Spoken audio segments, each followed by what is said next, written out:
ہم سینمے میں بیٹھ کے بھی مسلمان، مولوی پان والی دکان پہ بھی کھڑا ہو کے کافر۔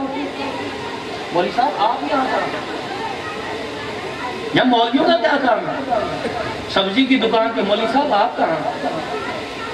کوئی گاڑی لے لے، مولوی صاحب بڑا چھکا مارا ہے بھائی، لگتا ہے کوئی بھاری میت مری ہے بھائی۔ مولوی صاحب حج پہ چلے گئے، عمرے پہ چلے گئے، او تو نہیں جانتا، میں جانتا ہوں، چھوڑ دے، قسم گول کچھ نہ پھرول۔ انگلی اٹھاتے ہوئے بہتان لگاتے ہوئے کوئی دیر تھوڑی ہوتی ہے۔ پھر آخر میں جہاں چائے کا گھونٹ ختم ہوتا ہے وہ کہتے ہیں بس یار بات یہاں کے ختم ہو گئی، اگر مولوی سدھر گئے تو پاکستان کی قسمت جاگ جائے گی، چلو اپنے اپنے گھر چلتے ہیں۔ محدود سے وقت میں اپنی گفتگو سمیٹوں گا، میری طبیعت بھی کچھ آج ناساز سی ہے۔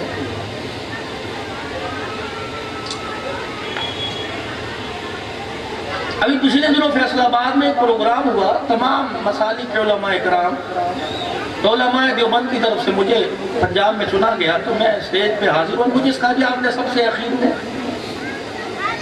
بریلوی مسلک کے مولوی صاحب آئے، وہ سنا کے گئے، بریلوی مجموع اٹھ کے چلا گیا۔ اہل حدیث مسلک کیا ہے وہ سنا کے گئے۔ وہ جب میں آیا تو میرے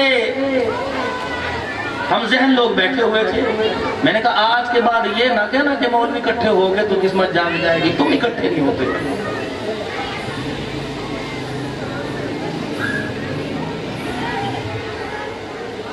تو ہمارا تعلق اللہ جل شانہ اما نوالہ سے کتنا مضبوط ہے، اس کو بھی جاننے کا کوئی پیمانہ، کوئی پرکھنے کی کسوٹی ہے۔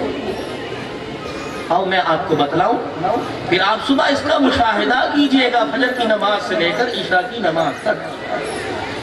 اگر 5 وقت کی آذان کی آواز سن کر دکاندار دکان سے اٹھ کے، مکان والا مکان سے نکل کر، کھیتی باڑی والا اپنے کھیت کھلیان سے نکل کر، کپڑے کا تاجر کپڑے کی مارکیٹ سے نکل کر اذان کی آواز سن کے اس کی آواز پر لبیک کہنے کے لیے اللہ کے آگے سربہ سجود ہونے کے لیے آ جائے، سمجھ لو اللہ راضی ہے۔ اگر اذان سن کے اس کے گھر کے دروازے میں داخل نہ ہوا تو سمجھ لو اللہ ناراض ہے۔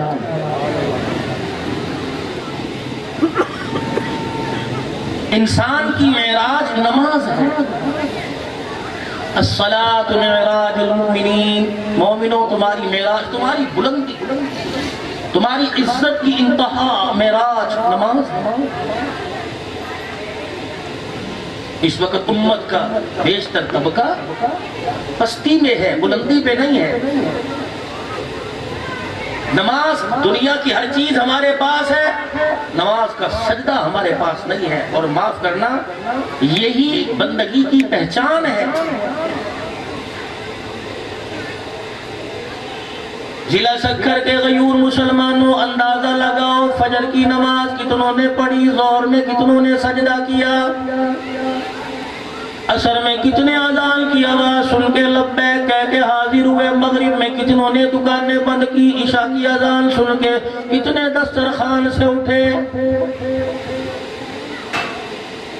بازار میں پیر رکھنے کی جگہ نہیں، مسجد ساری خالی نظر آ رہی ہے، میں کیسے مان جاؤں یہ ایمان والوں کی بستی ہے۔ علماء اکرام نے فرمایا بستی میں داخل ہونے کے بعد بستی والوں کا حال معلوم کرنا ہو تو میونسپل کمیٹی میں نہ جاؤ، محلے کی یوسی میں نہ جاؤ، اس محلے کی مسجد میں جھانک کے دیکھ لو، مسجد خالی تو سمجھ لو لوگوں کے گھروں میں اجاڑ پڑا ہوا ہے۔ اگر مسجد نمازیوں سے بھری ہوئی ہے، چھوٹے بڑے اللہ کے گھر میں اللہ اللہ کر رہے ہیں، سمجھ لو ان کے دل مردہ نہیں، ایمان بھی ان کا زندہ، دل بھی ان کا زندہ ہو چکا ہے۔ میں بدگمانی نہیں لے کے آتا، ان بھائیوں سے عرض کرتا ہوں جنہوں نے فجر کی نماز سے لے کر عشاء کے سجدے تک ایک مرتبہ بھی اللہ کے آگے جھک کے نہیں دیکھا، 3 مرتبہ اللہ نے کھلایا، 10 مرتبہ چائے پلائی، جب پیاس لگی پانی سے پیاس بجھائی، زندگی کی جلا کے لیے سانسیں عطا فرمائی، ننگوں کو کپڑا پہنایا، بھوکوں کو کھانا کھلایا، بے مکانوں کو مکان دیا، خالی جیب دکان پہ آئے کے واپس گئے. وہ شکر کے غیور مسلمانوں، جب بغیر سجدے کے اتنا دے رہا ہے، سجدہ کرو گے تو اللہ کتنا دے گا؟ فرمایا روٹی نماز پڑھے بغیر بھی کھائے گا، روٹی نماز پڑھ کے بھی کھائے گا. فرق اتنا ہے کہ بغیر نماز پڑھے کھائے گا ناراض ہو کے دوں گا، اگر تو نماز پڑھ کے سجدہ کر کے کھائے گا میں راضی ہو کے تجھے رزق عطا فرماؤں گا.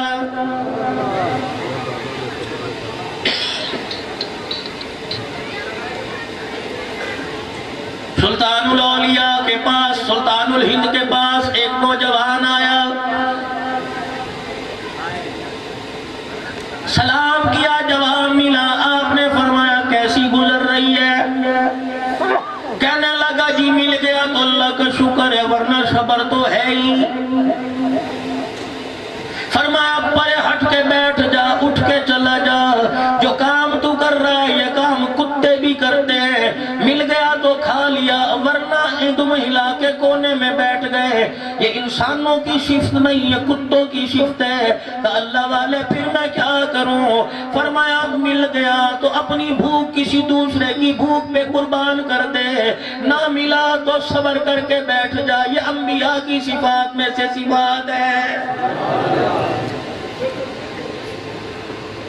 دکاندار کہہ رہے میرا پیٹ پل جائے، دکان پھیری لگانے والا کہہ رہا میرے بچے پل جائے، حکومت والا کہہ رہا میرا کام بن جائے. میرے عزیزو جب تک دوسروں کا احساس پیدا نہیں ہوگا، اس امت کو جو خیر امت کا لقب ملا خیر والی امت میں شامل نہیں کیا جائے گا. اس امت کا اعزاز یہی تھا، کنتم خیر امت اخرجت للناس تأمرون بالمعروف وتنہون عن المنکر وتؤمنون باللہ.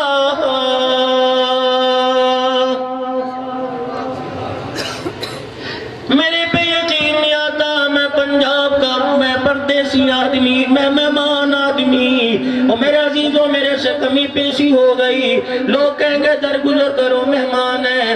نہیں یقین آتا، حاجی محمد اسلم صاحب سے پوچھ لو، جب آپ حج کر کے حج سے پہلے یا بعد میں مدینہ پاک روزہ انور کی چھاؤں میں سنہری رنگ کی جالیوں کے سامنے مواجہ شریف کے سامنے آنکھیں بند کر کے سلام پڑھ رہے تھے، درود پڑھ رہے تھے، رب اکبر کی قسم روزہ انور سے آواز آئی، حاجی اسلم بتا میرے دل کا تو کتنا کام کر کے آیا ہے، تو میرا امتی بنا. اس کے صدقے سے اللہ نے تجھے اولاد دی، اللہ نے تجھے آزاد ملک عطا فرمایا، پروردگار عالم نے تجھے دین و دنیا کی بہاریں عطا فرمائی. یہ سارے کا سارا میرے صدقے سے. بتا جو میں دین لے کے آیا تھا، جس کے لیے میں نے طائف کی گلیوں میں پتھر کھائے، جس کے لیے میری بچیوں کو طلاق دینا پڑی، جس کے لیے اونٹ کی اوجڑی میرے چہرے میری کمر پہ ڈال دی، میری بچی فاطمہ کے منہ پہ تماچا لگا، میری زینب کو اونٹنی سے گرا دیا گیا، شیب ابی طالب پہ میرے جانثاروں نے 3.5 سال گزار دیے، پیٹ پہ میں نے 2 پتھر باندھے، مجھے اپنا آباد کا شہر چھوڑنا پڑا، مکہ سے مجھے دھکے دے کے نکال دیا، اور لوگوں میرے اپنوں نے میرے سے بات کرنا بند کر دیا، اور لوگوں حالات میرے پاس اتنے آ گئے. ظہر کی اذان ہونے کے بعد نماز کے لیے صحابہ انتظار کر رہے تھے، بلال دروازے پر آیا، آ کے کہنے لگا کملی والے نماز کا وقت ہو گیا. میں نے کہا بلال پردہ ہٹا کر اندر آ جا. آج بلال رضی اللہ تعالیٰ عنہ اندر آئے، نبوت کا حال دیکھ کر بلال سے رہا نہ گیا، آنکھوں میں آنسو آ گئے. کملی والے سارے صحابہ آپ کی امامت کا انتظار کر رہے ہیں. فرمایا بلال جا میرے یاروں سے جا کے کہہ دے تمہارے کملی والے کے پاس کرتا کوئی نہیں جو پہل کے نماز پڑھا سکے.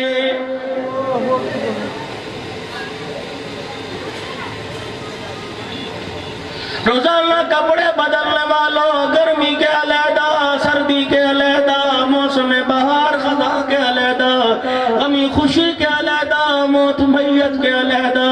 اور لوگوں تمہیں نئے کپڑوں میں نئے موسم کی بہاروں میں اللہ یاد نہ آیا، قبر میں جب فرشتہ من ربو کا پوچھے گا پھر بتاؤ اللہ کیسے یاد آئے گا؟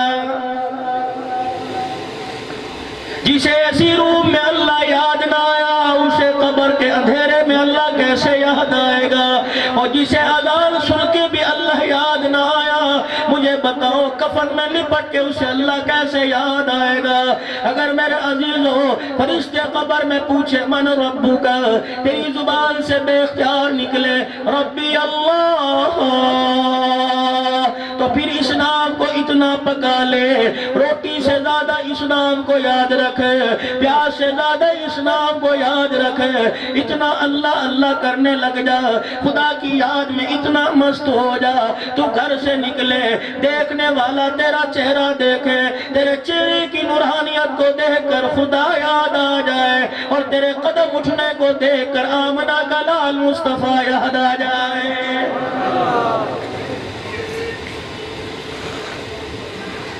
میں آپ کے بارے میں کچھ عرض کروں گا، آپ نے مجھے عزت دے کے اوپر بٹھا رکھا ہے، آپ نیچے بیٹھے ہو، میں آپ کی بےعزتی کر کے نہیں جاؤں گا، آپ کی شان میں کوئی گستاخانہ الفاظ کہہ کے نہیں جاؤں گا، اتنا تو مجھے اختیار ہے، میں مسلمان ہوں، اپنے بھائیوں کا ہمدرد ہوں، اور لوگوں سونے سے پہلے جا کر اپنا چہرہ آئینے میں دیکھ لینا، اگر تمہیں اپنے چہرے پہ پیار نہیں آتا تو آسمان والے کو پیار کیسے آئے گا؟